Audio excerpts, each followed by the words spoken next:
Would you like to reach and maintain a healthy weight and feel really comfortable and energized in your body?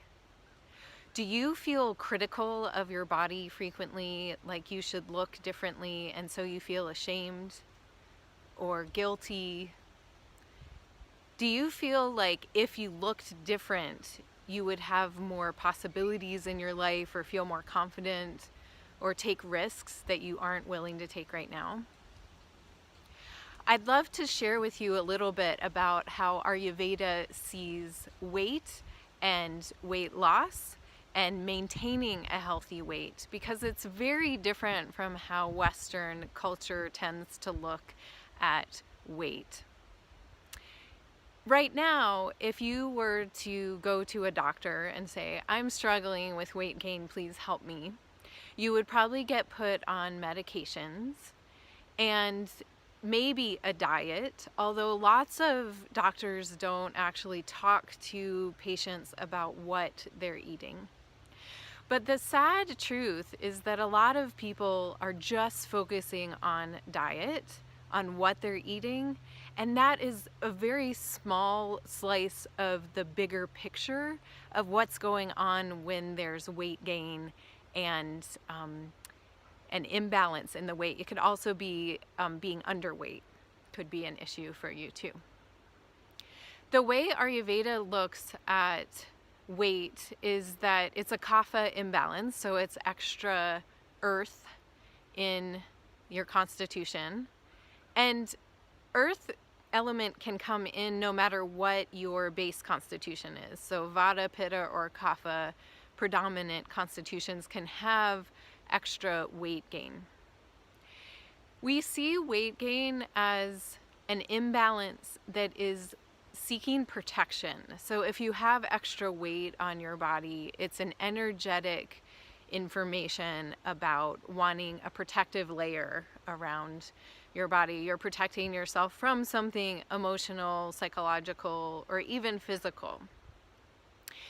Weight gain can also be indicative of being overfed but undernourished. So it does come down to what you're eating, in that you want to be eating real food, not processed food, not chemicals, not additives, not things that are prepackaged. Definitely wanting to eat real food that you cook that is nourishing. But there's some other pieces to look at too, and one is timing. So when we look at the dosha clock, pitta is the element, has the element of fire. The pitta dosha is comprised of fire and water. And when pitta is active in the middle of the day, which is also when the solar energy is most prevalent, is when our digestive fire is strongest. So we want to strive to eat our biggest meals in the middle of the day. So focusing on lunch. And what has happened in our culture? We have decided that lunch is unnecessary. We maybe eat breakfast, we maybe have a snack at lunch, or we skip lunch, and then by the end of the day, we're really hungry and we have a huge dinner. Now, this is detrimental for many reasons. One is that your body's not receiving nutrition when it most needs it in the middle of the day, when your digestive fire is strongest and you're most ready to actively put that nutrition into use. The second thing is, if you're eating dinner late and a heavy dinner, then that sets you up for all sorts of imbalances. Because if you're eating late, you don't have the digestive strength to break down the food that you're putting in your body, and it means you go to bed with food undigested in your system, which then has a domino effect of leading to inflammation and what we call ama, which is toxins or undigested food stuff hanging out in the gut that creates a toxic load for your body.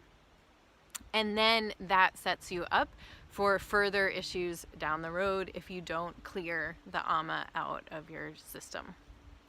So ideally, what we want to do is to eat our largest meal in the middle of the day, and then well, sometime between 10 and 2. So from 10 a.m. to 2 p.m. is pitta time. So noon would be right in the middle of that. So eating your largest meal and then having an earlier, lighter dinner so that you have a supper, basically a supplemental meal that tides you over until breakfast the next day. It's amazing how simply changing when you eat affects weight as opposed to focusing on what you are eating.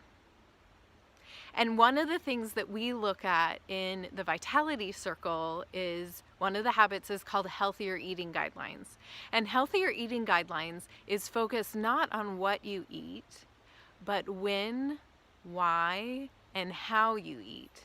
Are you eating in a stressed out environment? Are you eating while you're driving in your car? Are you eating while you're working at your computer? Or are you taking time to really digest your food and taste all the tastes and appreciate all the work and goodness from the earth that went into the nourishment that you're receiving? And that might sound a little far-fetched, but it's really key in us being in alignment with our body's rhythms and with being nourished. Eating is such a gift. Isn't it enjoyable? Like being able to eat is so enjoyable. And it's sad that for many of us, it's become something that is really emotionally wound up in a lot of self-judgment. So another piece of healthy weight is to move energy in your body. Another habit in the Vitality Circle is called breath body practices. And with this practice, we look at moving energy in the body because weight shows up when we're stagnating. And so this could also be called exercise. Some people have a great aversion to exercise, and it's really not that bad to just start doing something really tiny, like 2 minutes a day, like doing some jumping jacks when you first get up in the morning, or sun salutations, or taking a walk around the block, or going to a class at the gym if you're inspired to do that. But what's important here is that the early morning time, right after you get up, is when you can move your body and set your metabolism for the day. So exercising later in the day doesn't have the same effect on the metabolism and on normalizing weight as exercising early in the morning. So you can start by moving your body. It can be gentle movement at first. You want to just expand your breath, expand your body, and create some awareness of the cellular intelligence that is functioning throughout your day, igniting that early in the day. So there's so much that we can do naturally without having to take drugs or starve ourselves or feel deprived of food. In the Vitality Circle, we also look at constitutions and what foods are specifically supportive and detrimental to those constitutions. And also how you can change your palate, because there's a principle in Ayurveda that says that like increases like. So if we're used to eating a lot of something like sugar or dairy or gluten, those are ones that are particularly addictive, we keep perpetuating that by eating more of them.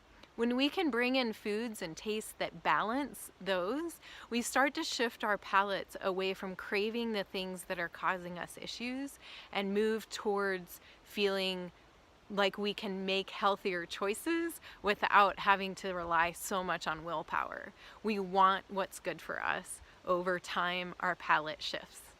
I hope you'll consider joining the Vitality Circle so that you can learn this wisdom to understand your personal constitution, how you can easily balance your weight, maintain it for the long term. You don't have to yo-yo diet. Your energy can be strong and stable, and you can feel deeply nourished. Please visit heartfeltwellbeing.com to learn more.